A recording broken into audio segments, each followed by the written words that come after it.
একটু ধন্যবাদ দিলে টেস্টটা আরো ভালো আসবে। আসসালামু আলাইকুম আমার আদরের ভাই ও বোনেরা, যে যেখানে আছো আশা রাখি ভালো আছো, ভালো থাকো এই দোয়া করি সবসময়।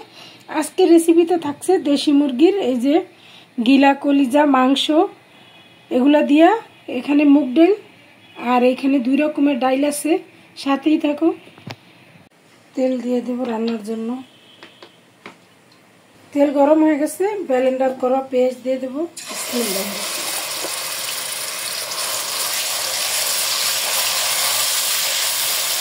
রসুন বাটা, আদা বাটা, একটু হালকা আদা রসুনটা একটু গন্ধ ছাড়াই নেব। হলুদের গুঁড়া,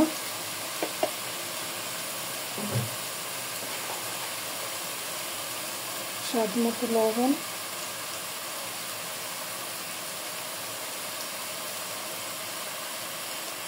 এখানে ধনিয়া এবং জিরা একসাথে পাতা পেস্ট করছি,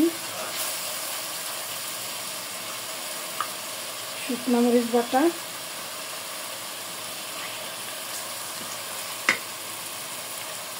একটু গরম পানি দিয়ে মশলাটা কষা নিতে হবে।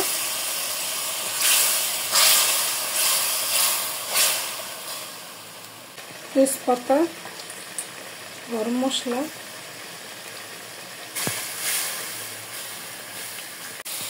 আমার মশলা কষানো হয়ে গেছে। আমি এখানে মুরগির গোশত দিয়ে দেব, হাড় মাংস একসাথে।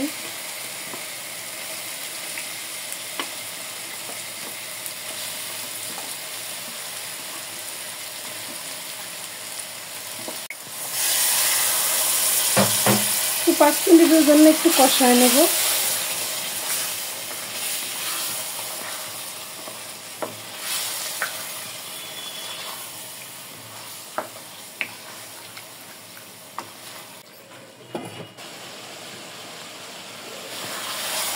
আমার মুরগির গোশতগুলো কষানো হয়ে গেছে, ডাল দিয়ে দেব।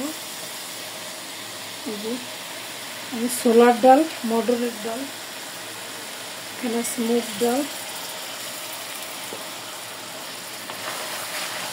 ভালোভাবে মিশিয়ে দেব।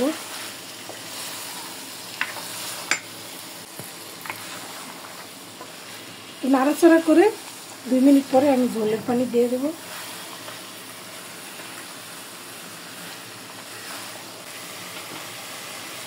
ঝোলের পানি দিয়ে দেব, গরম পানি।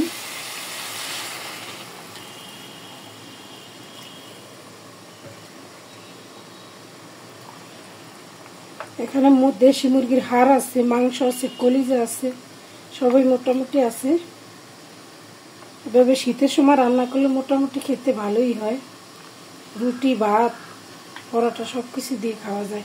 একটু টমেটো দিয়ে দেব, কাঁচামরিচ দিয়ে দেব। ডাল একটু ঝাল ঝাল হলেই মজা হয়। যত বেশি আইটেম ডাল নেওয়া যায় অত বেশি মজা হয়। ঢাকনা দিয়ে দেব 20 মিনিটের জন্য। মাঝে মাঝে এসে একটু চেক করে নিতে হবে।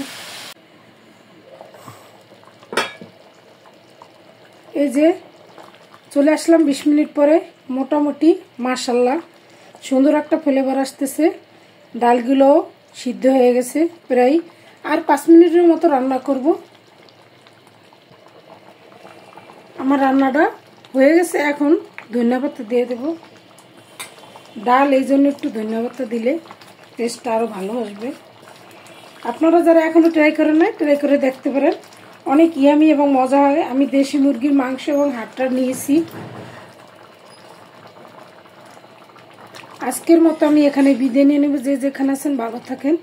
আল্লাহ হাফেজ।